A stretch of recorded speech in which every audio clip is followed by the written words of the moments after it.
C'était un vendredi et pour la première fois depuis mes 16 ans, mes parents ont décidé de me laisser seul à la maison. Ils avaient hâte de participer à une retraite spirituelle dans la campagne française, ce qu'ils préparaient depuis des mois. Moi, Aurélien, j'étais tout aussi excité à l'idée d'avoir la maison pour moi tout seul. Mes parents avaient toujours été quelque peu protecteurs, et c'était la première fois qu'ils me faisaient suffisamment confiance pour me laisser seul pendant un week-end entier. Alors qu'ils franchissaient la porte, ma mère, comme toujours, m'a donné une liste interminable d'instructions, de « n'oublie pas de verrouiller la porte » à « n'oublie pas de nourrir le chat ». J'acquiesçais, essayant de ne pas montrer d'impatience. Mon père, plus calme, m'a juste tapoté dans le dos et m'a dit « Prends bien soin de la maison, mon fils ». Et sur ce, ils sont partis, me laissant avec un mélange d'excitation et d'un peu de nervosité. La maison, une bâtisse ancienne de plus d'un siècle, a toujours eu un air quelque peu mystérieux. C'était spacieux, avec de grandes pièces et des meubles en bois sombre qui craquaient à chaque mouvement. La bibliothèque de mon père, en particulier, a toujours été un lieu qui m'a toujours fasciné. Rempli de livres à couverture rigide, dont beaucoup je ne l'avais jamais vu lire, c'était un havre de connaissances et de secrets. Le premier soir, j'ai décidé de profiter au maximum de ma nouvelle liberté. J'ai commandé une pizza, allumé la télévision et me suis affalé sur le canapé, me sentant comme le roi de mon petit domaine. Le chat, un siamois paresseux nommé Matisse, s'est allongé à côté de moi en ronronnant doucement. Tout semblait parfait. Vers 11h du soir, j'ai commencé à entendre des bruits venant du sous-sol. Au début, je pensais que c'était juste la vieille maison qui s'installait, comme c'était le cas de temps en temps. Les bruits étaient faibles, presque imperceptibles, un léger craquement de bois, peut-être le vent soufflant contre les fenêtres. Je n'y ai pas prêté beaucoup d'attention. Après tout, il était habitué à ces bruits. Mais à mesure que la nuit avançait, les bruits s'intensifiaient. C'était comme si quelque chose bougeait là-bas, quelque chose de lourd. Je me sentais un peu mal à l'aise, mais j'essayais de me convaincre que c'était mon imagination qui me jouait des tours.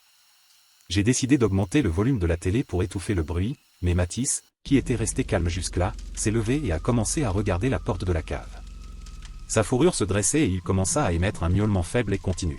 « Qu'y a-t-il, Matisse » ai-je demandé, essayant de paraître calme. Le chat n'a évidemment pas répondu, mais son agitation a accru ma propre anxiété. Je me suis levé du canapé et me suis dirigé vers la porte du sous-sol. J'ai attrapé la lampe de poche qui était toujours accrochée dans la cuisine, au cas où la lumière s'éteindrait, et j'ai pris une profonde inspiration avant d'ouvrir lentement la porte. Les escaliers en bois menant au sous-sol craquaient sous mes pieds tandis que je descendais, chaque marche sonnant comme un cri dans le silence de la maison. Quand j'ai atteint le bas des escaliers, j'ai éclairé la pièce avec la lampe de poche. Le sous-sol était comme d'habitude, rempli de vieilles caisses, de meubles poussiéreux et de vieux outils. Rien ne semblait déplacé, mais les sons continuaient, désormais plus clairs. Ils venaient du fond du sous-sol, où j'allais rarement. J'ai marché lentement, en essayant de faire le moins de bruit possible. C'est alors que j'ai remarqué une porte verrouillée dans le coin le plus sombre du sous-sol, une porte que je n'avais jamais vue auparavant. C'était une lourde porte en bois, avec une vieille serrure. Ma curiosité a été immédiatement piquée. De quelle porte s'agit-il ? Me suis-je murmuré. Je suis retourné aux escaliers et j'ai appelé mon père, mais il n'a pas répondu. Il dormait probablement déjà dans la retraite. J'ai décidé que je n'avais pas d'autre choix que d'attendre le lendemain matin pour lui poser des questions sur la porte. Je remontai au salon, essayant de me débarrasser du malaise que je ressentais. La nuit s'est déroulée sans autre incident, mais la pensée de cette porte verrouillée ne me laissait pas tranquille. Qui l'a verrouillée ?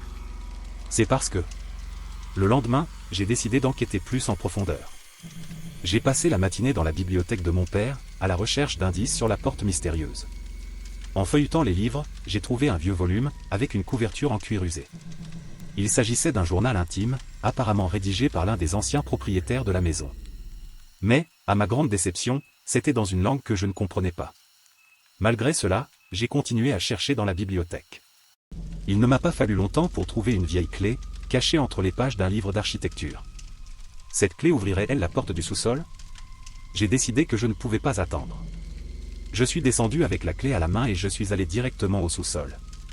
Mon cœur battait à tout rompre alors que je m'approchais de la porte.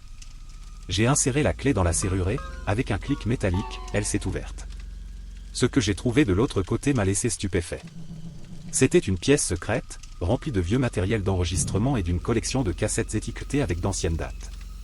L'air était épais, sentait le moisi et l'humidité. Il y avait quelque chose d'étonnamment familier dans tout cela, comme si j'avais déjà vu cet endroit dans un rêve ou un cauchemar. J'ai pris une des cassettes et je l'ai mise dans l'enregistreur. Dès que j'ai appuyé sur play, une voix enfantine s'est mise à parler. C'était un enfant qui demandait de l'aide, et un bruit de pas lourd pouvait être entendu en arrière-plan. Mon cœur s'est presque arrêté. La voix de l'enfant était pleine de désespoir et les pas semblaient de plus en plus proches, jusqu'à ce que l'enregistrement se termine brusquement. « Qu'est-ce que c'est ?» murmurai-je, sentant un frisson parcourir ma colonne vertébrale. Soudain, la lumière de la lampe de poche a commencé à clignoter et j'ai senti une présence froide autour de moi. Je n'étais plus seul dans ce sous-sol. J'ai couru vers les escaliers, essayant de ne pas regarder en arrière. J'ai verrouillé la porte du sous-sol et me suis assis sur le sol de la cuisine, essayant de reprendre mon souffle. Cela ne peut pas arriver, me suis-je dit, essayant de me convaincre que tout cela n'était que le produit de mon imagination. Mais il savait que ce n'était pas le cas. Quelque chose n'allait vraiment pas dans cette maison et j'avais besoin de découvrir de quoi il s'agissait. Je suis monté dans ma chambre, essayant de penser à quoi faire ensuite. J'ai pris mon téléphone portable et j'ai appelé mon amie d'enfance, Chloé. Elle a toujours été fascinée par les histoires paranormales et possédait de vastes connaissances sur le sujet. « Bonjour, Chloé. » Ma voix tremblait. « Aurélien ? Ce qui s'est passé ? » répondit-elle, réalisant immédiatement que quelque chose n'allait pas. « J'ai besoin de votre aide. Il s'agit de la maison, il se passe quelque chose de très étrange ici. » Je lui ai parlé de la porte verrouillée, des cassettes et de la voix de l'enfant. Chloé a écouté attentivement et a dit sans hésitation qu'elle viendrait le plus tôt possible. Pendant que je l'attendais, j'ai essayé de me calmer, mais je n'arrivais pas à me sortir de la tête le sentiment d'être observé. Quand Chloé est arrivée, j'ai expliqué tout ce qui s'était passé. Elle semblait plus curieuse qu'effrayée, ce qui m'a donné du courage. Nous sommes descendus ensemble au sous-sol et je lui ai montré la pièce secrète.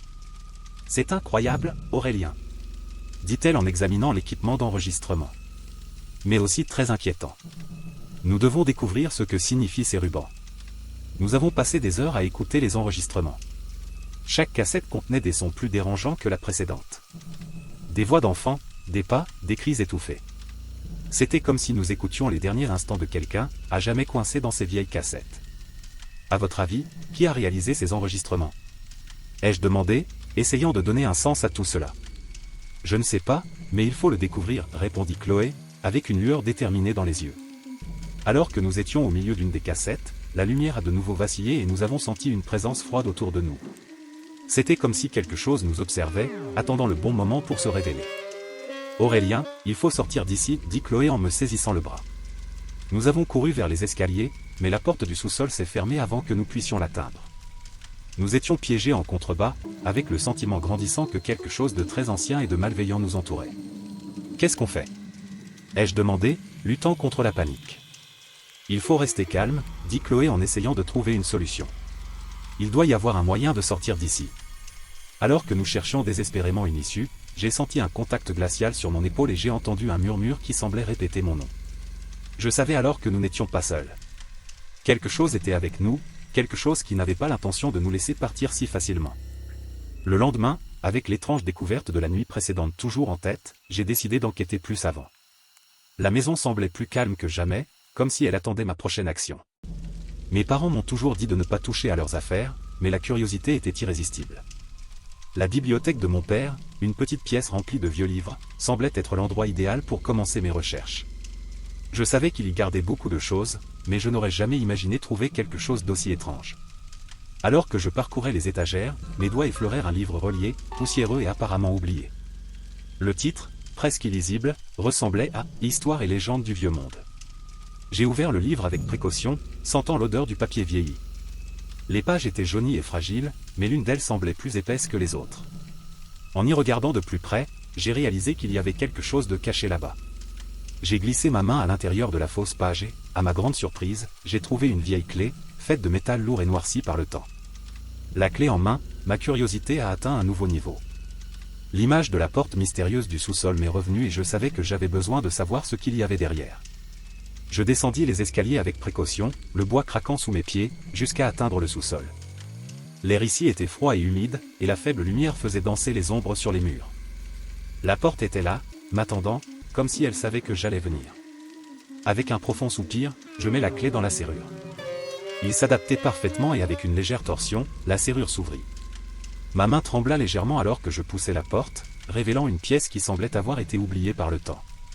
L'odeur de moisissure et de poussière était intense, mais ce qui a le plus retenu mon attention était le vieil équipement d'enregistrement qui remplissait l'espace. Il y avait des magnétophones, des microphones et une collection de cassettes disposées sur une étagère, toutes étiquetées avec d'anciennes dates. Mon esprit bouillonnait de questions. À quoi servaient tous ces enregistrements? Qui les avait fabriqués? Sans trop réfléchir, j'ai pris une des cassettes et je l'ai mise dans l'enregistreur le plus proche. Le bruit d'une bande qui tournait remplit l'air, suivi d'un lourd silence. Puis, une voix enfantine brisa le silence. « S'il vous plaît, aidez-moi. » La voix était faible et tremblante, pleine de peur. Mon cœur s'emballa et je sentis un frisson parcourir ma colonne vertébrale. J'ai continué à écouter, incapable de détourner le regard de l'enregistreur. « Je ne sais pas où je suis, s'il te plaît, quelqu'un. Maman? Papa? » Les cris se sont transformés en sanglots étouffés, puis, tout à coup, le bruit de pas lourd a résonné dans l'enregistrement.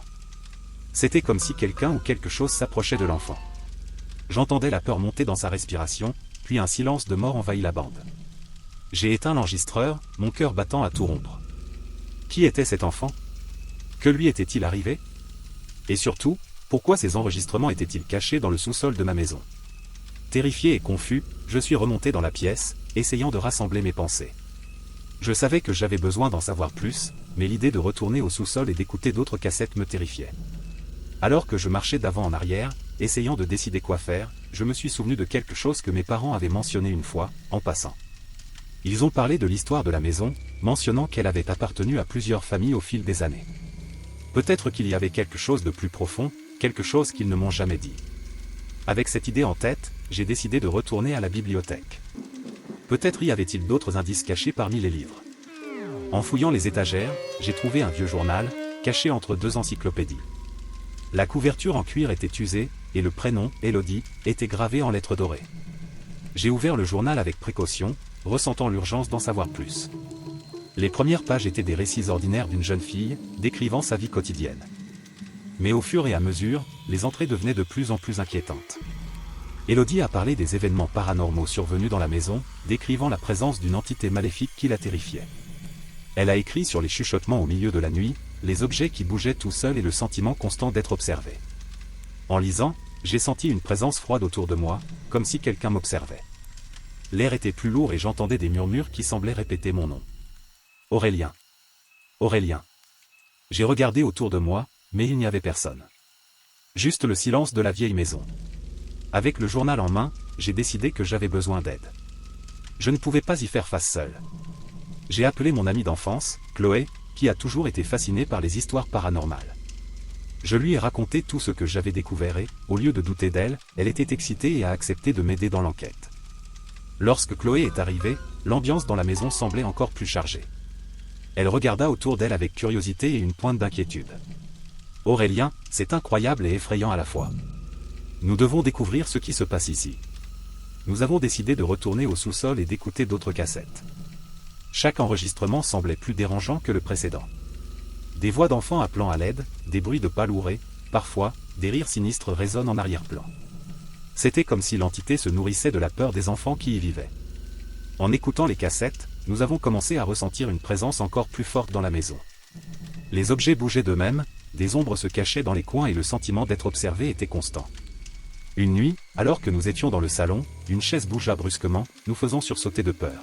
« Nous devons comprendre ce que veut cette entité, » dit Chloé, la voix tremblante mais déterminée. « Et comment pouvons-nous l'arrêter ?» Nous avons passé la nuit éveillés, fouillant chaque recoin de la maison à la recherche d'autres indices. C'est alors que nous avons trouvé une lettre cachée au fond du sous-sol, écrite par les précédents propriétaires. La lettre était un avertissement sur le danger de l'entité et mentionnait un ancien rituel pour la sceller dans la pièce secrète. Mais il y avait un avertissement clair, si quelque chose tournait mal, les conséquences seraient désastreuses. Désespérés et sans autre option, nous avons décidé d'accomplir le rituel. Nous avons tout préparé selon les instructions de la lettre, en essayant d'ignorer la peur qui montait dans nos cœurs. Lorsque nous avons commencé le rituel, la température dans la pièce a chuté de façon drastique et la présence de l'entité est devenue presque palpable. Au moment crucial, alors que nous récitions les derniers mots, l'entité s'est physiquement manifestée. Une silhouette sombre et terrifiante est apparue, nous attaquant avec une force indescriptible. Nous avons été projetés contre les murs, luttant pour garder le contrôle et achever le rituel. C'est alors que nous avons entendu un grand bruit venant de la porte. Un inconnu entra précipitamment, un air de détermination dans les yeux. « Continuez le rituel » a-t-il crié en prenant position à côté de nous. Avec son aide, nous avons réussi à terminer le rituel et l'entité a été enfermée dans la pièce secrète. Le soulagement fut immédiat, mais en même temps, un sentiment d'inquiétude demeurait. L'homme s'est présenté comme étant Jean-Luc, le fils aîné de la famille disparue. Il a déclaré qu'il avait survécu et passé sa vie à étudier comment vaincre l'entité qui avait détruit sa famille. Sa présence était un mystère, mais il semblait savoir exactement quoi faire. Quand tout fut fini, je regardai Jean-Luc, éprouvant un étrange mélange de gratitude et de méfiance. Il y avait quelque chose chez lui qui ne me semblait pas bien, quelque chose sur lequel je n'arrivais pas à mettre le doigt. Mais pour l'instant, le soulagement d'avoir scellé l'entité était ce qui comptait le plus. Avec Chloé à mes côtés, nous savions qu'il y avait encore beaucoup à découvrir sur la maison et l'entité. Et surtout de Jean-Luc et de son véritable rôle dans tout cela.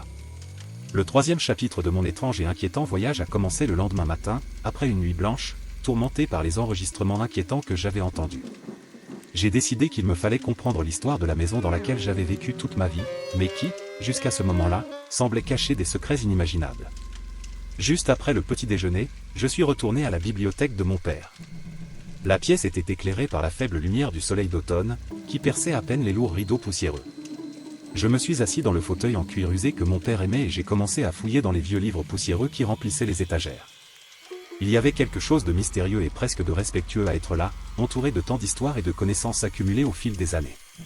Après des heures passées à feuilleter des livres sur l'histoire locale et des documents anciens, j'ai trouvé une mention de notre maison dans un livre jauni sur l'histoire de la région. Le livre disait que la maison appartenait à une famille appelée Lefebvre, qui avait mystérieusement disparu il y a des décennies. Il y avait des rumeurs selon lesquelles la maison était maudite et que personne n'osait y vivre pendant de nombreuses années jusqu'à ce que mes parents l'achètent. Mon cœur s'est emballé lorsque j'ai lu ces mots. Ils ont mystérieusement disparu. Le lien entre les disparitions et les enregistrements inquiétants que j'avais entendus la nuit précédente était clair. J'avais besoin d'en savoir plus sur cette famille et ce qui leur était arrivé. J'ai continué à chercher dans la bibliothèque, dans l'espoir de trouver plus d'indices. Comme si le destin guidait mes mains, j'ai trouvé un vieux journal caché derrière une rangée de livres. Le journal était poussiéreux et les pages jaunies avec le temps. Sur la couverture, le nom, Élodie Lefebvre, était inscrit dans une élégante calligraphie.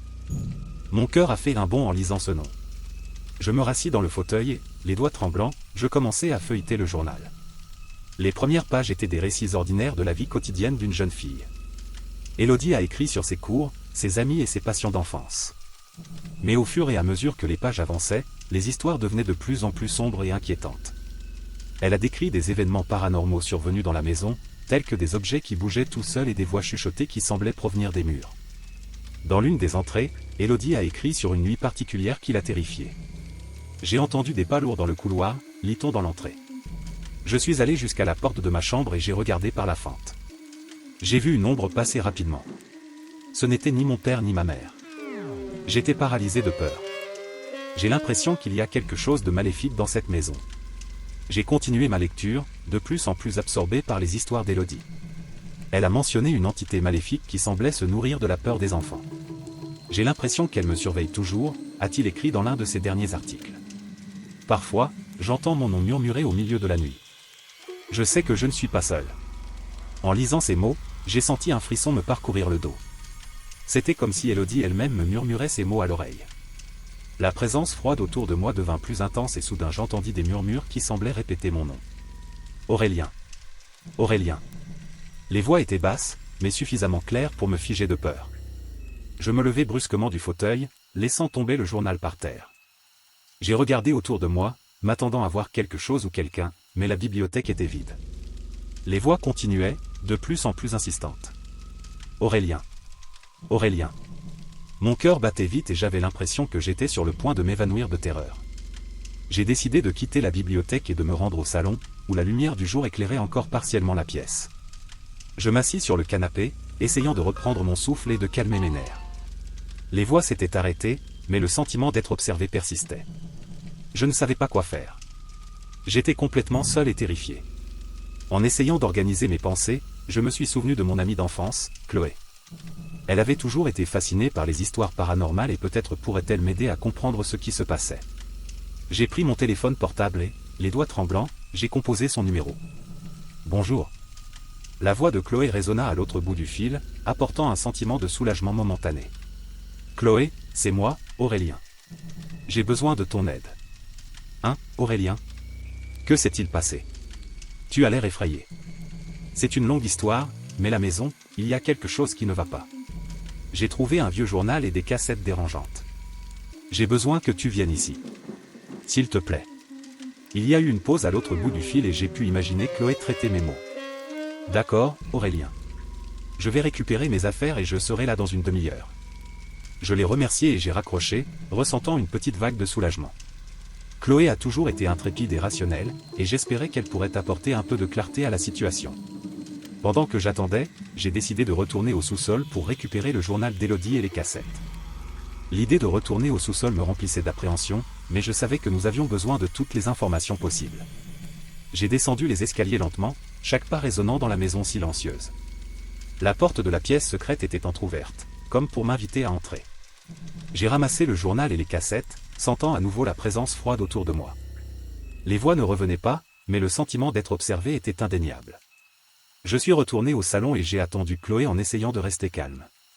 Quand Chloé est enfin arrivée, j'ai ressenti un sentiment de soulagement en la voyant.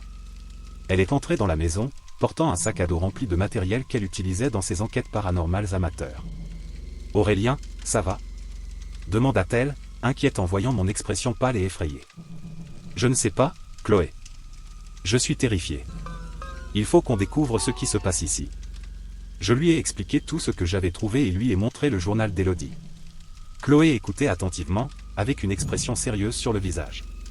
Quand j'ai eu fini, elle a pris le journal et a commencé à le feuilleter, en lisant les entrées en silence. « C'est vraiment inquiétant, Aurélien, dit-elle enfin. Mais nous devons en savoir plus sur cette entité. Écoutons à nouveau les cassettes et voyons si nous pouvons trouver d'autres indices. » J'ai accepté et ensemble nous avons commencé à écouter les cassettes une par une. Chaque enregistrement était plus dérangeant que le précédent. Les voix des enfants demandant de l'aide, les pas lourds et les murmures malfaisants créaient une atmosphère de terreur incontournable. Chloé a pris des notes pendant que nous écoutions, essayant de relier les points et de comprendre la nature de l'entité. « Cette entité semble se nourrir de la peur des enfants », a déclaré Chloé après l'écoute de la dernière cassette. C'est comme si elle avait besoin de peur pour se rendre plus forte. Mais pourquoi? Que veut-elle? Ai-je demandé, désespéré de trouver des réponses. Je ne sais pas avec certitude, répondit pensivement Chloé. Mais nous devons trouver plus d'informations. Peut-être qu'il y a autre chose cachée dans la maison. Nous avons décidé de fouiller la maison pour trouver plus d'indices. Nous avons commencé au sous-sol, fouillant chaque coin poussiéreux et sombre. Le sentiment d'être observé ne disparaissait jamais et la présence froide semblait suivre chacun de nos mouvements. En fouillant dans les vieilles cartons et les meubles couverts de poussière, Chloé a trouvé quelque chose qui a attiré son attention. « Aurélien, regarde ça », dit-elle en désignant une petite ouverture dans le mur de la cave. « Je pense qu'il y a quelque chose de caché là-bas. » Avec effort, nous avons réussi à ouvrir l'ouverture et avons trouvé une petite boîte en bois. À l'intérieur se trouvait une collection de lettres anciennes. Nous avons pris les lettres et sommes retournés au salon, où nous avons commencé à les lire une à une. Les lettres provenaient des anciens propriétaires de la maison, la famille Lefebvre. Ils ont décrit les événements paranormaux qu'ils avaient vécus et ont évoqué l'entité maléfique qui semblait tourmenter la famille. L'une des lettres, écrite par la mère d'Élodie, décrivait un ancien rituel qui pouvait enfermer l'entité dans la pièce secrète. Ce rituel, dit Chloé en lisant la lettre à haute voix, doit être exécuté avec un soin extrême. Toute erreur pourrait avoir des conséquences désastreuses. L'entité se nourrit de peur et d'angoisse, et toute interruption du rituel pourrait encore le renforcer. La lettre constituait un avertissement clair sur les dangers de tenter d'affronter l'entité. Mais en même temps, c'était le seul espoir que nous avions de nous débarrasser de cette présence maléfique. Je regardais Chloé, sentant la gravité de la situation. Nous devons le faire, Chloé. Nous ne pouvons pas laisser cette entité continuer à hanter la maison. Quand la nuit est tombée, mon esprit s'emballait. Les découvertes du journal d'Élodie et les cassettes inquiétantes résonnaient encore dans ma tête. J'ai ressenti le besoin urgent de partager cela avec quelqu'un, mais je ne savais pas qui. C'est à ce moment-là que je me suis souvenu de Chloé. Elle a toujours été fascinée par les histoires paranormales et, même si nos vies se sont séparées ces dernières années, sa curiosité innée et son courage étaient exactement ce dont j'avais besoin à ce moment-là. J'ai pris mon téléphone portable et je l'ai appelée, mes mains tremblant légèrement. Le téléphone sonna plusieurs fois avant qu'elle ne réponde. « Aurélien ?» Sa voix était surprise, mais accueillante. « Ce qui s'est passé ? » « Il est tard, Chloé, je sais qu'il est tard, mais j'ai besoin de ton aide. C'est très important. » J'ai essayé de ne pas paraître désespéré, mais l'urgence dans ma voix était évidente. Elle resta silencieuse un moment, essayant peut-être de gérer cet appel soudain. Qu'est-ce qu'il y avait? Est-ce que tu vas bien? Ce n'est pas facile à expliquer au téléphone. Tu peux venir ici? S'il te plaît. Il s'agit de choses étranges qui se produisent dans ma maison. Étranges en quoi? Demanda-t-elle, la curiosité évidente dans sa voix. Vous vous souvenez des histoires paranormales que vous avez toujours aimées? Ai-je demandé en essayant de donner une idée de ce qui se passait sans entrer dans trop de détails. Bien sûr que je me souviens. Répondit-elle, maintenant avec un ton plus excité. Je suis en chemin, donnez-moi environ 20 minutes. Je pouvais à peine me concentrer pendant que j'attendais. 20 minutes semblaient une éternité. J'ai regardé le journal d'Élodie, désormais fermé sur la table, et la pile de cassettes à côté. Quoi qu'il se passe dans cette maison, j'avais besoin de comprendre. Et Chloé était mon meilleur pari. Quand la sonnette a sonné, j'ai couru pour ouvrir la porte. Chloé était là, les yeux brillants d'excitation et un léger sourire aux lèvres. Alors, que se passe-t-il? Demanda-t-elle en entrant rapidement dans la maison. Je l'ai emmenée au sous-sol, où je lui ai montré la porte secrète, les cassettes et le journal. J'ai expliqué tout ce que j'avais découvert, des sons étranges aux enregistrements inquiétants en passant par le journal d'Élodie. Chloé m'écoutait attentivement, les yeux écarquillés, observant chaque détail. C'est incroyable, Aurélien. Dit-elle finalement, presque essoufflée. Mais c'est aussi très effrayant. Nous devons en savoir plus. Nous avons décidé d'écouter plus de cassettes. Nous étions assis au sous-sol, entourés de piles de cassettes. Nous avons choisi une cassette au hasard et l'avons mise dans le vieil enregistreur. Le sifflement de la cassette remplit l'air, suivi d'une voix d'enfant. « S'il vous plaît, aidez-moi » supplia la voix, puis il y eut un bruit de pas lourd, comme si quelqu'un s'approchait. J'ai regardé Chloé, visiblement bouleversée, mais elle a gardé son sang-froid. Nous avons continué à écouter d'autres cassettes, chacune plus dérangeantes les unes que les autres. Les voix des enfants demandant de l'aide, les bruits de pas, les portes grinçantes, tout semblait indiquer que quelque chose de terriblement clos dans cette maison.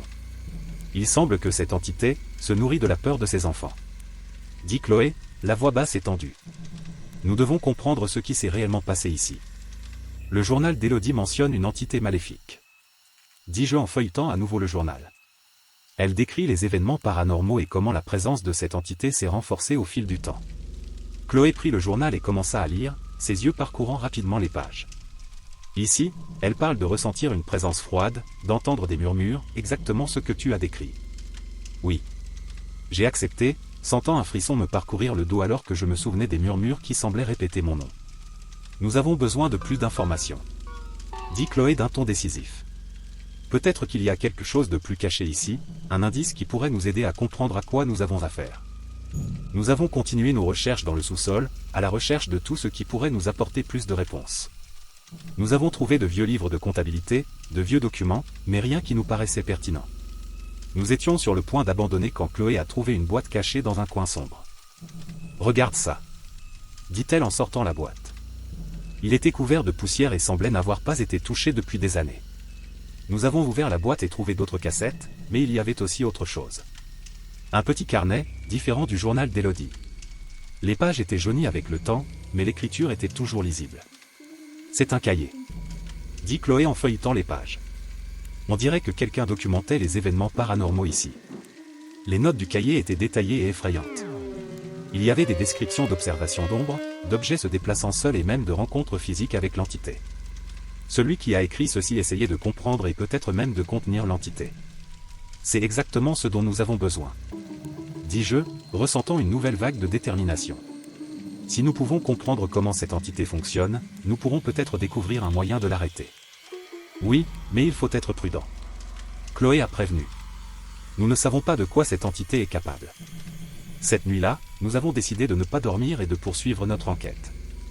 Nous sentions que chaque minute comptait et la présence de l'entité semblait plus forte la nuit. Nous étions assis dans le salon, entourés de journaux intimes, de cahiers et de cassettes, essayant de reconstituer ce puzzle macabre. C'est à ce moment-là que les choses ont commencé à devenir vraiment effrayantes. Il y eut d'abord un léger tremblement au sol, presque imperceptible, suivi d'un bruit de pas venant de l'étage. J'ai regardé Chloé, qui était pâle et déterminée. « Avez-vous entendu que ?» demanda-t-elle d'une voix murmurée. « Oui » répondis-je en essayant de rester calme. « Voyons ce qui se passe. » Nous montâmes les escaliers lentement, chaque marche résonnant dans la maison silencieuse. Lorsque nous avons atteint le sommet, nous avons vu quelque chose qui nous a fait geler de peur. Une ombre se déplaçait dans le couloir, une forme sombre et indistincte qui semblait glisser sur le sol. « Qu'est-ce que c'est » a demandé Chloé, la voix tremblante. « Je ne sais pas, répondis-je en sentant mon cœur s'accélérer. Mais nous devons le découvrir. » Nous avons suivi l'ombre qui nous a conduits jusqu'à la chambre de mes parents. La porte était entr'ouverte et nous pouvions voir l'ombre se déplacer à l'intérieur. J'ai doucement poussé la porte et l'ombre a disparu, comme si elle n'avait jamais été là. « C'est impossible, » dit Chloé en regardant autour de la pièce. « Comment une ombre peut-elle disparaître ?»« Je ne sais pas, dis-je, sentant la peur se transformer en frustration. Mais nous ne pouvons pas laisser cela nous arrêter. » Nous sommes retournés au salon, essayant de comprendre ce que nous avions vu. Nous avons décidé d'écouter d'autres cassettes, dans l'espoir de trouver des indices. Mais ce que nous avons entendu était encore plus inquiétant. Une des cassettes contenait la voix d'Élodie, mais cette fois-ci, elle ne demandait pas d'aide. « Je te prévenais. Si tu entends ça, tu dois partir. L'entité ne s'arrêtera que lorsque tout le monde sera terrifié. » Sa voix était urgente, presque désespérée. « S'il vous plaît, partez pendant que vous le pouvez. » Elle savait, dit Chloé en me regardant avec de grands yeux. Elle savait ce qui se passait et a essayé de l'avertir. « Mais pourquoi personne n'a écouté ?» ai-je demandé, ressentant une nouvelle vague de désespoir. « Pourquoi personne n'a rien fait ? Peut-être qu'il ne savait pas quoi faire. » suggéra Chloé. Ou peut-être qu'il était trop tard. Nous nous regardâmes, la gravité de la situation s'installant enfin. Nous étions confrontés à quelque chose qui dépassait de loin notre compréhension, quelque chose qui pourrait nous détruire si nous n'y prenions pas garde. Nous avons besoin d'aide, dis-je finalement. Nous ne pouvons pas y parvenir seuls. Je suis d'accord. Chloé a dit. Mais qui pourrions-nous appeler ? Qui nous croirait ? C'est alors que je me suis souvenu d'un vieil ami de la famille, un homme nommé Jean-Luc, qui s'était toujours intéressé aux phénomènes paranormaux. Peut-être qu'il pourrait nous aider à comprendre ce qui se passait et comment y faire face. Je connais quelqu'un, dis-je, ressentant une nouvelle vague d'espoir. Mais il lui faudra du temps pour arriver ici. En attendant, nous devons rester unis et essayer de ne pas laisser la peur nous consumer. Chloé a accepté et nous avons passé le reste de la nuit ensemble, en essayant de rester calmes et sains d'esprit. À chaque son étrange, à chaque ombre qui semblait bouger, nous sentions la présence de l'entité la plus forte et la plus menaçante. Mais nous savions que nous ne pouvions pas abandonner. Lorsque le matin arriva enfin, la lumière du soleil semblait dissiper une partie de la peur et de la tension. Mais nous savions que la bataille était loin d'être terminée. Le sous-sol était plus froid que d'habitude ce matin-là. Chloé et moi avons descendu les escaliers lentement, comme si chaque marche était une barrière entre nous et la vérité que nous allions découvrir. L'air était lourd, empli d'une humidité qui semblait s'accrocher aux os. La faible lumière des lanternes pouvait à peine percer l'obscurité, créant des ombres dansantes sur les murs de pierre. « Pensez-vous que nous sommes sur le point de trouver une solution ?» demanda Chloé d'une voix basse et hésitante. « Je l'espère, » répondis-je, essayant de cacher ma propre incertitude. « Il doit y avoir quelque chose ici qui nous aide à comprendre ce qui se passe. » Nous avons recommencé à fouiller le sous-sol, cette fois en accordant une attention particulière à chaque recoin. C'est alors que Chloé remarque une petite niche dans le mur opposé, recouverte d'une couche de poussière et de toiles d'araignée. « Ici. Il y a quelque chose ici !» s'exclama-t-elle en s'agenouillant et en commençant à épousseter la poussière avec ses mains. Je la rejoignis, et ensemble nous révélâmes une petite cavité où était cachée une caisse en bois. La boîte était vieille, avec du matériel rouillé et on avait l'impression qu'elle n'avait pas été ouverte depuis des décennies. Avec précaution, nous avons ouvert la boîte, révélant une lettre vieillie, jaunie par le temps. Le papier était fragile et il fallait le manipuler avec précaution pour éviter de le déchirer. La lettre était écrite d'une écriture précipitée et nerveuse, signée par un nommé Henri. « Cher lecteur », commença Chloé en lisant à haute voix. « Si vous avez trouvé cette lettre, alors vous courez un grand danger. L'entité qui hante cette maison est réelle et extrêmement dangereuse. Nous avons essayé de la contenir, mais nous avons échoué. Elle se nourrit de la peur et devient plus forte à chaque âme qu'elle corrompt. » Mes yeux se sont écarquillés lorsque j'ai entendu ces mots. Chloé continua sa lecture, la voix légèrement tremblante. « Il existe un rituel qui peut enfermer l'entité dans la pièce secrète. Mais il doit être exécuté avec précision, sinon les conséquences seront désastreuses. Vous aurez besoin d'un cercle de sel, de bougies noires et d'un objet personnel provenant de l'un des victimes. Mais, avant tout, il faut avoir du courage et de la foi. » C'est sérieux, marmonnai-je, sentant un frisson parcourir ma colonne vertébrale. « Nous devons le faire, Chloé. Nous n'avons pas d'autre choix. » Elle hocha la tête, même si je pouvais voir la peur dans ses yeux. « Nous aurons besoin des objets pour le rituel. Le sel et les bougies sont faciles à trouver, mais un objet personnel d'une des victimes, ça va être plus compliqué. Nous avons décidé de retourner dans la pièce secrète où nous avons trouvé les cassettes et le journal d'Élodie. Peut-être qu'il y avait là quelque chose que nous pourrions utiliser. Nous avons remonté les escaliers jusqu'à la pièce secrète, chaque marche plus lourde que la précédente. L'atmosphère semblait plus oppressante que jamais, comme si la maison elle-même savait ce que nous allions faire. Dans la pièce, nous avons commencé à chercher parmi les objets anciens. Il y avait des jouets, des vêtements et d'autres effets personnels qui semblaient appartenir à des enfants. C'est alors que j'ai trouvé une petite poupée de chiffon, déchirée et sale, mais visiblement aimée. Ça devrait suffire, dis-je en levant la poupée. Il devait appartenir à l'un des enfants. Chloé a accepté, et avec les objets en main, nous sommes retournés au sous-sol. L'air était encore plus froid et la sensation d'être observé était presque insupportable. Nous avons préparé le cercle de sel au centre de la cale, positionné les bougies noires autour et placé la poupée au centre du cercle. « Tu es prêt ?» ai-je demandé à Chloé en essayant de cacher le tremblement dans ma voix. « Oui » a-t-elle répondu, même si je pouvais voir qu'elle avait aussi peur que moi. « Faisons cela. » Nous avons allumé les bougies et avons commencé à réciter les paroles du rituel qui figuraient dans la lettre. Au début, rien ne semblait se produire, mais au fur et à mesure que nous avancions, l'air autour de nous s'est mis à vibrer, comme si la réalité elle-même se déformait. Un sentiment de mal pur envahit le sous-sol et une silhouette sombre commença à se former au centre du cercle. « Continue !» a crié Chloé, la voix pleine de détermination. « Ne vous arrêtez pas !» L'entité se manifestait physiquement, une ombre grotesque aux yeux rouges brillants et une présence écrasante. Elle se jeta sur le cercle de sel mais fut repoussée, criant de fureur. « Tu ne peux pas m'arrêter !»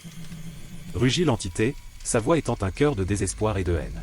« Je suis éternel. Je suis la peur. » Ces mots m'ont glacé jusqu'aux os, mais nous ne pouvions pas nous arrêter. Nous avons continué à réciter le rituel, nos voix s'entrelaçant dans un effort désespéré pour achever le processus.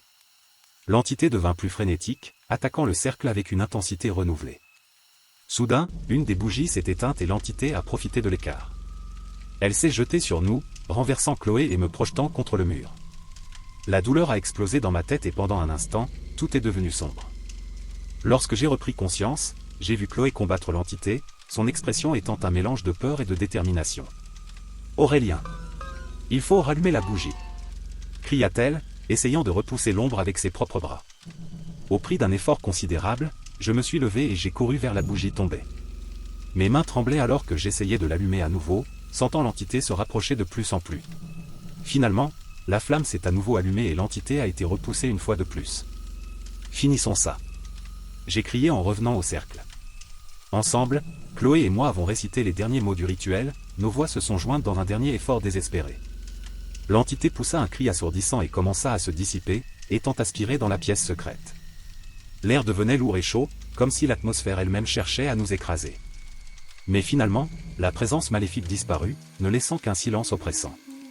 Nous sommes tombés à genoux, épuisés et haletants. Le sous-sol était silencieux, la seule lumière provenant des bougies encore allumées. J'ai regardé Chloé, et elle m'a regardé à nouveau, tous les deux sous le choc.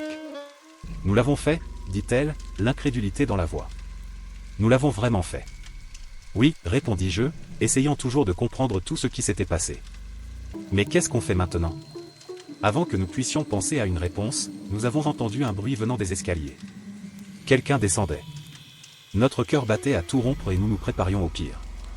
Mais à notre grande surprise, la silhouette qui est apparue était un homme d'âge moyen avec une expression sérieuse et déterminée.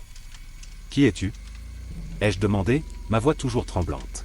« Je m'appelle Jean-Luc » répondit-il d'une voix calme et contrôlée. « Je sais à quoi tu es confronté ici. Je suis venu pour t'aider. » Chloé et moi nous regardâmes, confuses. « Comment connaissez-vous l'entité » elle a demandé. Jean-Luc soupira, comme s'il portait le poids de nombreux souvenirs douloureux. « Je suis le fils aîné de la famille qui vivait ici. J'ai survécu à l'attaque de l'entité et j'ai passé ma vie à étudier comment la vaincre. La révélation nous a été un choc.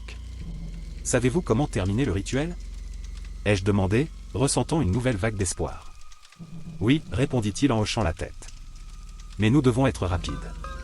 L'entité est encore faible, mais elle pourrait se rétablir si nous n'agissons pas rapidement. » Avec l'aide de Jean-Luc, nous avons recommencé à préparer le rituel. Il nous a guidés avec précision, corrigeant nos erreurs et ajoutant des détails qui ne figuraient pas dans la lettre.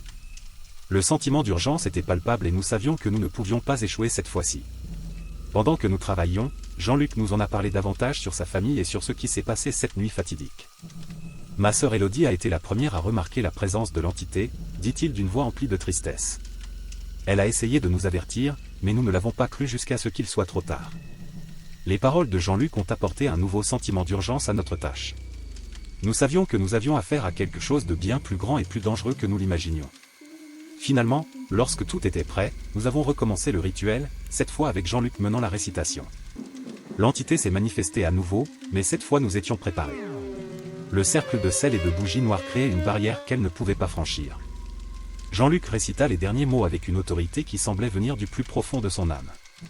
L'entité hurla de fureur et de désespoir, mais fut aspirée dans la pièce secrète, scellée par la force du rituel.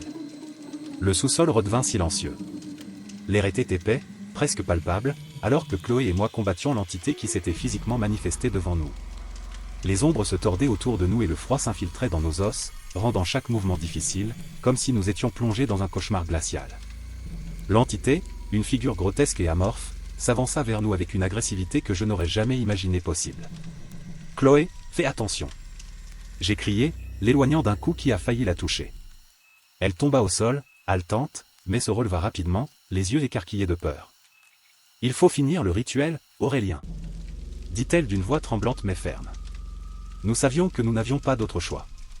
La lettre des précédents propriétaires de la maison avait clairement indiqué la nécessité de sceller l'entité dans la pièce secrète. Mais comment pourrions-nous faire cela alors qu'elle nous attaque si férocement? Soudain, la porte du sous-sol s'est ouverte avec fracas et un inconnu est entré, dégageant une aura d'autorité et de connaissance. Il semblait savoir exactement quoi faire et, sans hésitation, se mit à réciter une série de mots latins, en faisant des gestes précis. L'entité hésita, comme si elle reconnaissait le pouvoir de l'homme. « Qui es-tu » ai-je demandé, ma voix étouffée par l'adrénaline et la peur. « Je m'appelle Jean-Luc » a-t-il répondu, sans détourner les yeux de l'entité. « Je suis le fils aîné de la famille qui vivait ici. J'ai passé ma vie à étudier comment vaincre cette entité maudite. » Chloé et moi nous sommes regardés, l'espoir naissant dans nos cœurs. Jean-Luc continua de réciter le rituel, et l'entité commença à battre en retraite, comme si elle était forcée de retourner dans la pièce secrète. Jean-Luc nous a donné des instructions rapides et précises, et ensemble, nous avons réussi à réaliser le rituel. Une lumière vive émanait de la pièce, et l'entité poussa un cri aigu avant de disparaître complètement. Le silence qui suivit fut assourdissant. Je ne pouvais pas croire que nous avions réussi. Je me suis agenouillé par terre, épuisé, alors que Chloé s'approchait de moi, haletante également. « Tout va bien ?» demanda-t-elle d'une voix douce. « Oui, je pense que oui, » répondis-je en essayant de reprendre mon souffle. J'ai regardé Jean-Luc, qui se tenait là, avec une expression sérieuse sur le visage. « Merci, » lui dis-je. « Vous nous avez sauvé la vie. » Jean-Luc a simplement hoché la tête, mais quelque chose dans son expression m'a mis mal à l'aise. Il y avait quelque chose d'étrange dans son regard, quelque chose que je n'arrivais pas à identifier. « Jean-Luc, commençai-je avec hésitation, comment saviez-vous que nous étions là?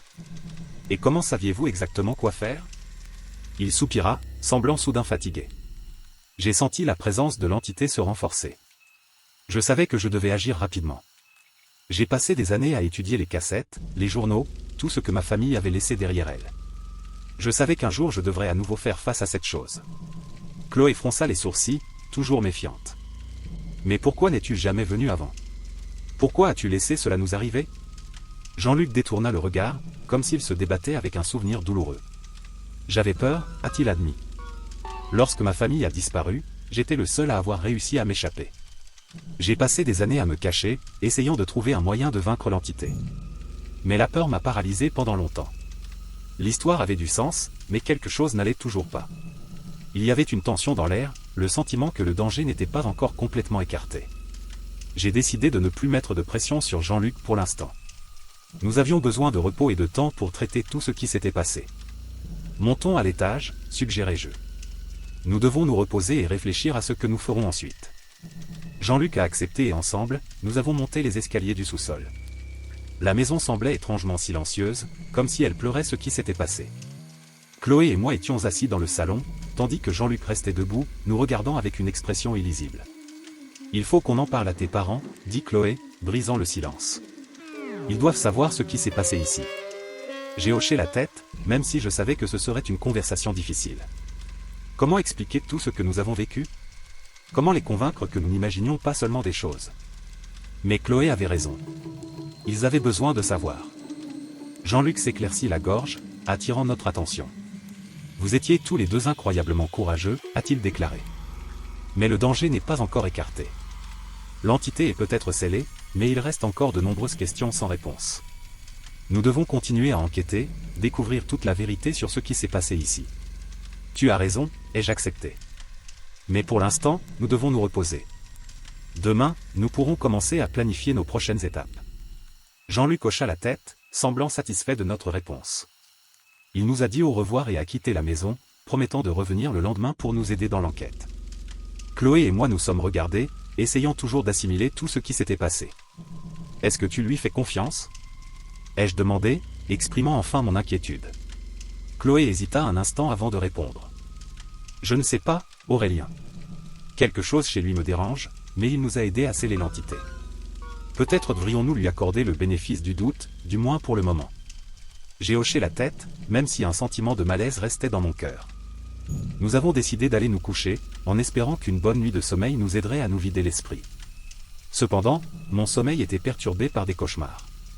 J'ai rêvé de l'entité, de Jean-Luc, de la maison, le tout mélangé dans un tourbillon d'images terrifiantes. Je me suis réveillé au milieu de la nuit, avec des sueurs froides.